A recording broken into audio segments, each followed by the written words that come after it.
Apex college Makrana की हिंदी साहित्य की ऑनलाइन कक्षा में आपका स्वागत है। पिछले कालांशों में हमने जो चर्चा की थी वो थी उपन्यासों के तत्वों की। उसके बाद हमने ली थी आंचलिक कहानी।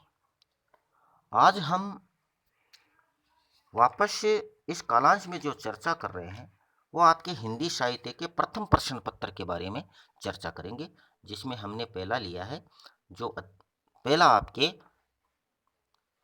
लेशन है या पाठ है वह है अयोध्या सिंह उपाध्याय यानी हरिओंद। तो अयोध्या सिंह उपाध्याय जी यानी हरिओंद ने जो विशेष तौर से जो अपनी रचनाएं किए, यानी श्री हरिओंद जी आधुनिक काव्य धारा के प्रधान पथ प्रदर्शक रहे। यानी श्री हरिओंद जी हैं वो आधुनिक काव्य धारा के प्रधान पथ प्रदर्शक रहे हैं। यानी प्रिय प्रवास, वैदेही वनवास और पारिजात उनके 3 महाकाव्य हैं। यानी प्रिय प्रवास, वैदेही वनवास और पारिजात उनके 3 महाकाव्य हैं। एवं चोखे चोप दे, चुभ दे, ग्राम गीत, पद्य प्रसून आदि अनेक कविता संग्रह है। इन सभी काव्य ग्रंथों में कवि ने जो जीवन संदेश दिया है वह लोक सेवा की भावना, धर्म में विश्वास, पुराने आदर्शों में आस्था, देवोत्थान और समाज सुधार की कामना, मानवतावाद तथा बुद्धिवाद की स्वीकृति के रूप में अभिव्यक्त हुआ है। यानी कि हरिओंद जी ने आधुनिक काव्य धारा के वो ज्यादा प्रधान पथ प्रदर्शक रहे हैं। प्रिय प्रवास है, वैदेही वनवास और पारिजात है, उनके ये 3 महाकाव्य हैं। एवं चोखे चोप दे, चुभते चोप दे, ग्राम गीत, पद्य प्रसून ये उनके कविता संग्रह है। इन सभी काव्य ग्रंथों में कवि ने जो जीवन संदेश दिया है वह लोक सेवा की भावना, धर्म में विश्वास, पुराने आदर्शों में आस्था, देवोत्थान और समाज सुधार की कामना, मानवतावाद तथा बुद्धिवाद को स्वीकृति के रूप में अभिव्यक्त किया है। आज हम जिस विषय पर चर्चा कर रहे हैं वो है प्रिय प्रवास। आपके जो काव्य में कुछ अंश दिए हैं प्रिय प्रवास के, तो प्रिय प्रवास के जो 12 सर्ग के आधार पर श्री कृष्ण के चरित्र को इन्होंने स्पष्ट किया है। और आज इसी भी लेंगे, यानी इंद्र का गर्वहरण, यह शीर्षक नामक एक कविता है आपके सिलेबस में। तो इंद्र का गर्वहरण इस शीर्षक कविता के आधार पर श्री कृष्ण की चारित्रिक विशेषताओं का उद्घाटन किया गया है। और आज हम भी इसी का उद्घाटन इस कालांश में करेंगे। यानी अयोध्या सिंह उपाध्याय हरिओंद द्वारा रचित प्रिय प्रवास महाकाव्य में श्री कृष्ण के मथुरा चले जाने पर ब्रजवासियों की वेदना व्यथा का मार्मिक चित्रण हुआ है। यानी अयोध्या सिंह उपाध्याय हरिओंद ने जो प्रिय प्रवास महाकाव्य लिखा है उसमें श्री कृष्ण के द्वारा मथुरा चले जाने पर, यानी गोकुल को छोड़ करके मथुरा चले जाने पर जो ब्रजवासियों की वेदना व्यथा का मार्मिक चित्रण इसमें किया गया है। यानी इस महाकाव्य में एक और राधा को वीर व्यथा से पीड़ित, एक और तो इस महाकाव्य में राधा को क्या बताया, वीर व्यथा से पीड़ित तथा प्रियतम के पास पवन को दूती बनाकर संदेश प्रेषित करती हुई चित्रित किया गया। यानी प्रिय प्रवास में क्या है, एक तो राधा है वो वीर व्यथा से पीड़ित है और अपने प्रियतम के पास यानी श्री कृष्ण के पास पवन को यानी हवा को हो दूती बनाकर यानी संदेश वाहक बनाकर संदेश भेजती है, प्रेषित करती है, वो चीज इसमें चित्रित की गई है। तो दूसरी ओर माता यशोदा को अपने लाडले के कारण वात्सल्य व्यथा से चित्रित किया गया। दूसरी ओर इसमें क्या चित्रित किया गया है कि उनकी जो माता थी यशोदा वो अपने लाडले के कारण वात्सल्य व्यथा से पीड़ित है, उसको चित्रित किया गया।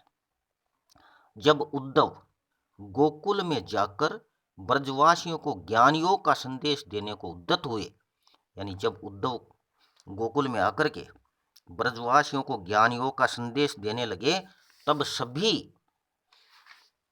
ब्रजवासियों ने श्री कृष्ण से संबंधित पूर्व घटनाओं का मधुर स्मरण स्मरण अपनी व्याकुलता का परिचय दिया।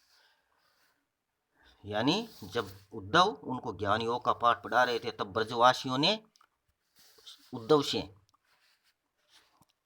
श्री कृष्ण के साथ बिताए हुए काल की जो पूर्व घटनाएं थी, उन घटनाओं का मधुर स्मरण कर अपनी व्याकुलता का परिचय दिया। वो भी इसमें हरिओंद ने बहुत ही सुंदर शब्दों में परिचित दिया है उनका, या वर्णित किया है। यानी प्रिय प्रवास के द्वादश सर्ग में इंद्र का गर्भहरण से संबंधित कथानक वस्तुतः गोवर्धन धारण से संबंधित है। यानी प्रिय प्रवास का जो द्वादश सर्ग है वो इंद्र का गर्भहरण से संबंधित है, और इस कथानक में वस्तुतः गोवर्धन धारण जो श्री कृष्ण ने किया था, इस सर्ग में पूरा का पूरा उसी का वर्णन है। इस सर्ग में कवि ने एक ओर ब्रजवासियों की वेदना का तथा दूसरी ओर श्री कृष्ण की कार्य कुशलता आदि गुणों का चित्रण किया है। यानी इस सर्ग में कवि ने एक ओर तो क्या किया है, ब्रजवासियों की वेदना का, तो दूसरी ओर श्री कृष्ण की कार्य कुशलता आदि गुणों का विवेचन किया है, चित्रण किया है। इनके द्वारा यानी हरिओंद के द्वारा जो इस प्रकार की चीजें लिखी गई है, वो इतिहास से पलट करके हैं, थोड़ा सा अलग तरीके से इनको उन्होंने समझाया, उनको व्यक्तित्व के तौर पे लिया है। तो अब लेते हैं हम श्री कृष्ण की चारित्रिक विशेषताएं। यानी प्रिय प्रवास में जो द्वादश सर्ग है हरिओंद द्वारा रचित, उसके आधार पर श्री कृष्ण की चारित्रिक विशेषताएं क्या क्या है, उसका अध्ययन हम इस कालांश में करेंगे। तो देखिएगा कि प्रिय प्रवास के द्वादश सर्ग में श्री कृष्ण के चरित्र का निरूपण करते हुए हरिओंद ने गोवर्धन धारण को अलौकिक लीला न मानकर वर्तमान काल के अनुसार उसे एक सामान्य तर्क सम्मत स्वरूप दिया तथा बताया है कि अतिवृष्टि होने से बाढ़ग्रस्त ब्रजवासियों को श्री कृष्ण ने गोवर्धन पर्वत के कंदराओं में सुरक्षित स्थान पर पहुंचाया। यानी मैंने आपको पहले ही कहा था कि इसमें कुछ अलग हट करके लिखा है। ऐसा नहीं है कि गोवर्धन धारण को कोई अलौकिक शक्ति बता दी हो, अलौकिक लीला बताई हो, बल्कि नहीं, इन्होंने बताया है कि वर्तमान काल के अनुसार उसे एक सामान्य तर्क सम्मत स्वरूप दिया है कि एक राजा का कर्तव्य होता है अपनी जनता को बचाना, वो यानी कि प्रकरण किसी भी रूप में अपनी जनता को बचाए। और उसी प्रकार श्री कृष्ण ने भी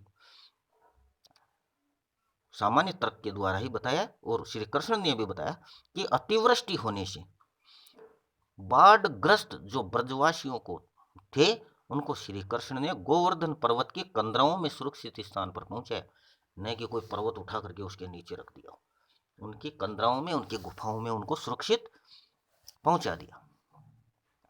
इस तरह कार्य कुशलता का परिचय देते हुए उन्होंने पहाड़ उठाना या पहाड़ को उंगली पर उठाना मुहावरे को सार्थक कर दिया।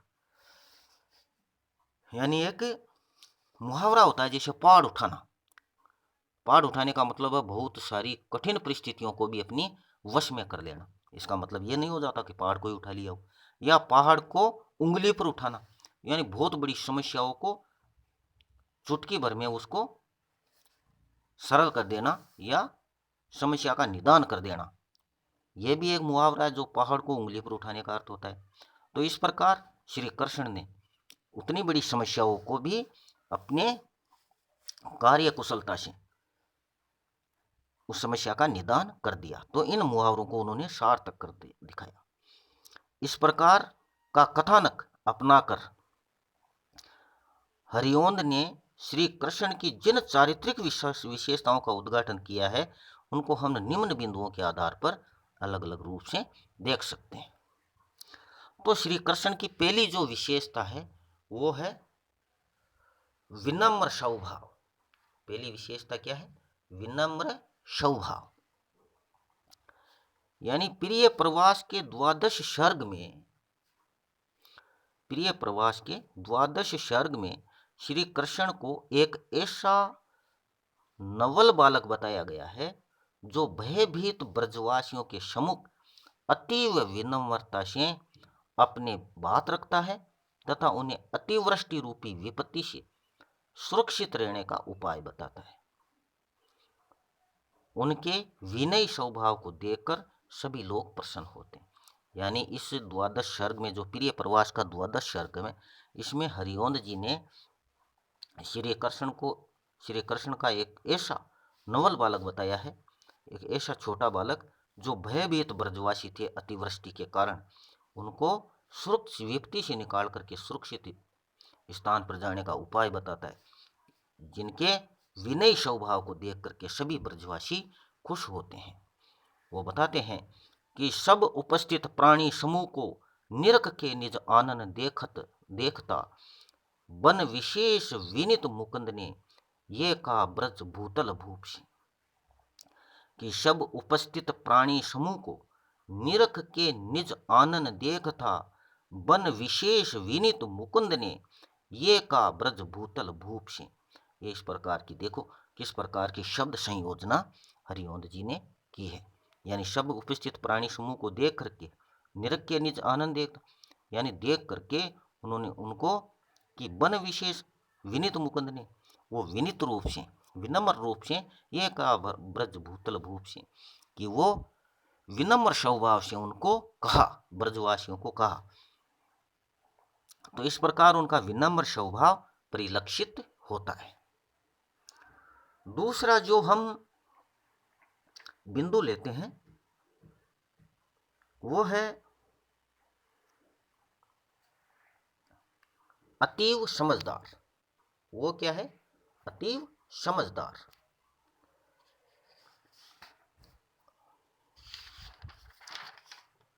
अतीव समझदार है तो इसमें देखिएगा कि संकलित काव्यांश में श्री कृष्ण को लीला पुरुष एवं भगवान न बताकर, यानी हरिओंद जी ने क्या किया, इस संकलित काव्यांश में श्री कृष्ण को कोई लीला पुरुष या भगवान नहीं बताया, न बताकर एक सामान्य ब्रजवासी युवक के रूप में चित्रित किया गया। यानी लीला पुरुष या भगवान न बता करके एक सामान्य ब्रजवासी युवक के रूप में चित्रित किया गया है। जब अतिवृष्टि एवं जल प्लावन से सारे ब्रजवासी परेशान हो उठे, जब जल प्लावन और अतिवृष्टि से सारे ब्रजवासी परेशान हो उठे, तब श्री कृष्ण ने सभी के समक्ष आकर उस अतिवृष्टि से बचने का उपाय बताते हुए समझदारी एवं विवेकशीलता का परिचय दिया। यानी जब अतिवृष्टि एवं जल प्लावन से सारे ब्रजवासी परेशान हो उठे, तब श्री कृष्ण ने सभी के समक्ष आकर उस अतिवृष्टि से बचने का उपाय बताते हुए समझदारी एवं विवेकशीलता का परिचय दिया।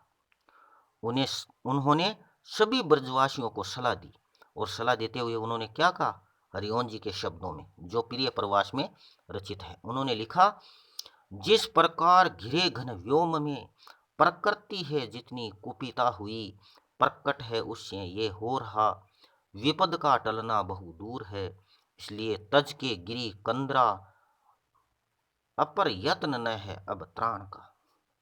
उन्होंने कहा है कि जिस प्रकार बादलों को आसमान में घिरे हुए देखते हैं, तो इससे यह पता चलता है कि प्रकृति बहुत ज्यादा कुपित हो गई है। तो इससे यह प्रकट हो रहा है कि इस विपदा से टलना तो बहुत दूर दूर की बात है। इसलिए तज के गिरी कंदरा, अपर यत्न न है अब त्राण का, कि इसलिए गिरी की यानी पर्वत की कंदराओं में जाकर के शरण लेने के अलावा, बचने के अलावा हमें और कोई उपाय दिखाई नहीं देता। इस प्रकार वो अत्यधिक समझदार हैं, और समझदारी के रूप में ही उन्होंने इस प्रकार की जो चित्रण किया है वो इस प्रकार का है। तो इस प्रकार जो इंद्र का गर्भहरण है, जो हरिओंद ने जो चीजें हमें इसमें बताई है, यानी अयोध्या सिंह उपाध्याय हरिओंद ने प्रिय प्रवास के द्वादश सर्ग में उन्होंने श्री कृष्ण की जो चारित्रिक विशेषताएं हैं, उनमें आज हमने पहली उनकी विशेषता पढ़ी, विनम्र स्वभाव। उनका स्वभाव श्री कृष्ण का हरिओंद के अनुसार कैसा है? विनम्र स्वभाव है। और दूसरी जो विशेषता थी, चारित्रिक विशेषता, वो हमने पढ़ी अतीव समझदार, यानी वो अत्यधिक समझदार है। श्री कृष्ण की दो विशेषताएं आज इस कालांश में हमने पढ़ी है। इनकी अन्य विशेषताएं जो है वो अगले कालांश में हम फिर अध्ययन करेंगे। तो तब तक के लिए धन्यवाद।